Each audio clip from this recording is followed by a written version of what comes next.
Sup guys, today with another video, and this time we talk about tokenomics. I know you don't care, I recorded this video but I had music running in the background and now I'm doing it another time, but everything for you guys.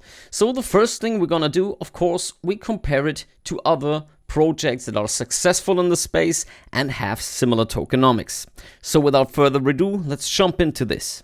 So let's compare it to SUI. It's a top 30 cryptocurrency, and here we have a max supply. Max supply, it's a 10x supply. The total supply is not matching the total supply, which pretty much doesn't make a bit of difference in the long run. And here, what's pretty much important is the circulating supply. So the circulating supply at SUI is about 40%, 42% or so, and at Supra it's about 25%. The unlocks at SUI are getting slower and slower. The unlocks at Supra pretty much will overtake SUI at some time. Think in a year or 2 or 3. Why is that? We have faster unlocks at Supra, and the reason for that is that these two tokens have absolutely two different use cases. While SUI right now has a way larger market cap than Supra, we have to dig a bit deeper to understand why this is happening. So with that, I asked Grok about that. What are the similarities of these two and what are the differences? The first thing is SUI is a layer 1, Supra is a layer 1. Of course, core utilities, you pay gas, you pay for transactions and you pay to use the network.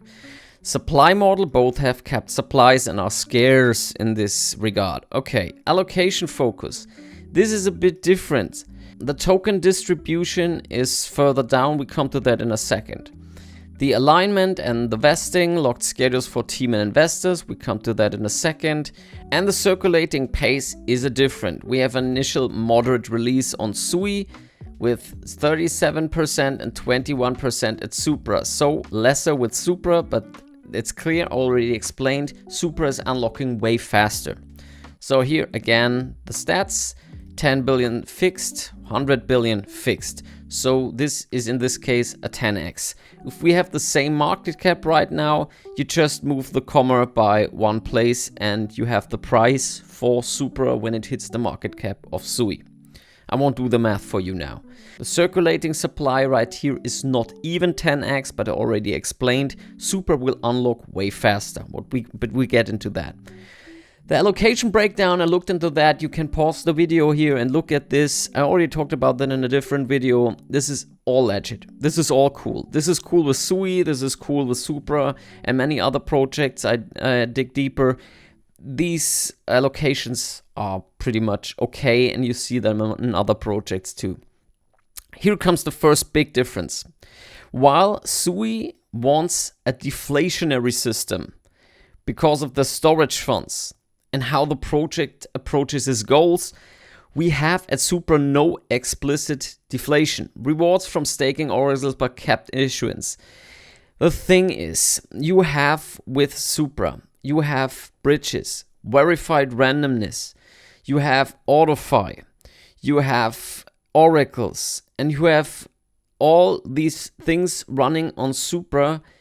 And with that, you need more tokens. You need to push out more tokens to use these things. Because if more people use this, you need more tokens to be around to reward the people, to pay out people, to give staking rewards, to give rewards for people that are using the DeFi systems and stuff like that. SUI doesn't have all this.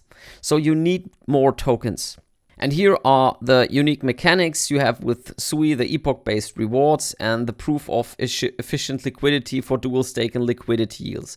So here again, yield farming on Supra, you just need more tokens for that and faster unlocking tokens for that. The funny thing, and that comes now, I asked Grok for the most significant difference. And the most significant difference for Grok is, you read it here. It's the supply. So just the moving of a comma by one place is the biggest difference.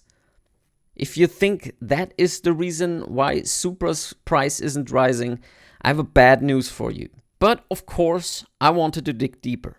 Here we have the unlocking schedule of SUI. And right here we have the next unlock in 6 days. And here is the unlocking curve of all the SUI tokens. What we have here is the $5 billion mark. So at 2030, according to the schedule, not even half of the token will be unlocked. So this is huge in this regard. SUI's curve, unlocking curve, is pretty much logarithmic.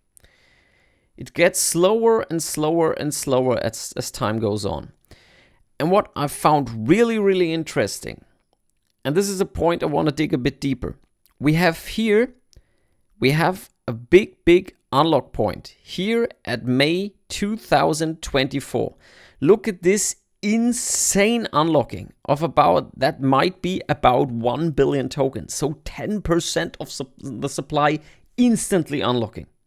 So if you think that token unlocks make an asset inflationary and so lowering the price, let's look at it.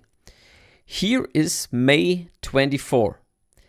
Of course, here we have this slow downturn, then it went up, and then pretty much down. We can now argue if it is to the fact that the tokens got unlocked or anything else happened in the summer 2024, but I don't really care, because what happened afterwards is this here. So did this big unlock hurt the system? Well, look at it. With that, we come to the unlocking schedule of Supra. So here we have the scaling from month 0 to month 84. If you can do the math, 84 months is 7 years.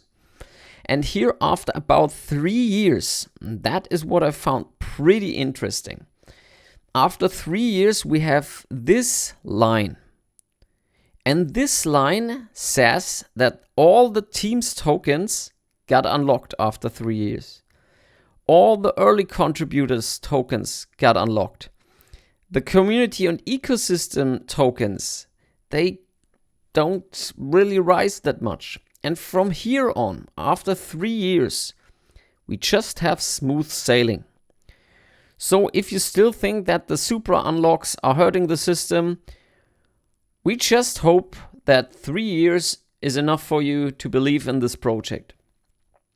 To be honest, if you want a project to die, it's not because of its tokenomics, it's because of doubters, it's because of fudders, it's because of people not supporting the community, it's because of people not subscribing and liking my channel, it's because of people that throw poop at the devs, throw poop at Joshua, and push other projects, or then move to meme coins because they think Supra is failing because the price is going down. It's always the same old story, guys. If you stop supporting a system, if you stop using a project, of course it will die. But not because of the tokenomics. But I wanted to answer another question. Are there tokens with similar tokenomics in the top 100? And the answers I got from ChatGPT this time is, well, surprise, surprise. Chainlink, the graph, and render. A GPU sharing system. The graph is pretty much the Google of blockchains, and Chainlink. What have they in common? They have use cases where you need extremely big supply of tokens, because a lot of stuff is happening on the blockchain. Gas is paid and a lot of contributors are using the thing, and so more and more tokens are needed to keep this running. And all these three blockchains are solving a problem. And of course, the funniest is, I thought, was Chainlink at number 1, the closest comparison, because it is, of course, it's an oracle. An oracle was the first thing that Supra ever was. So here you have it. The last thing and the last important thing I want to talk about. Why am I making this video right now? I can tell you. November 27th, 2025. We can put this to a test. Tomorrow is the next unlock. And these are big unlocks. If you look at that. 80 million tokens and another 80 million tokens. So if the doubters are right, tomorrow we will see a big sell-off. All the tokens get unlocked and they immediately sell. This is but a theory. If tokens get unlocked, it doesn't always mean that people immediately sell. It just means you can sell now. But do they really always sell 100% of what they got unlocked? If we look back at the SUI chart, I'm pretty certain that the people that sold in May, that got their tokens unlocked and sold here, and maybe even here, goddamn, I would hate myself. So in the middle of the video, the camera went out. That's another technical issue, but I won't re-record this video now because it will make me insane. Guys, stop the doubting. If you don't like the project, don't invest in it and leave it. If you like it, keep supporting it. Like and subscribe to my channel. I hope I could help you with this video. And of course, see you in the next one. Bye.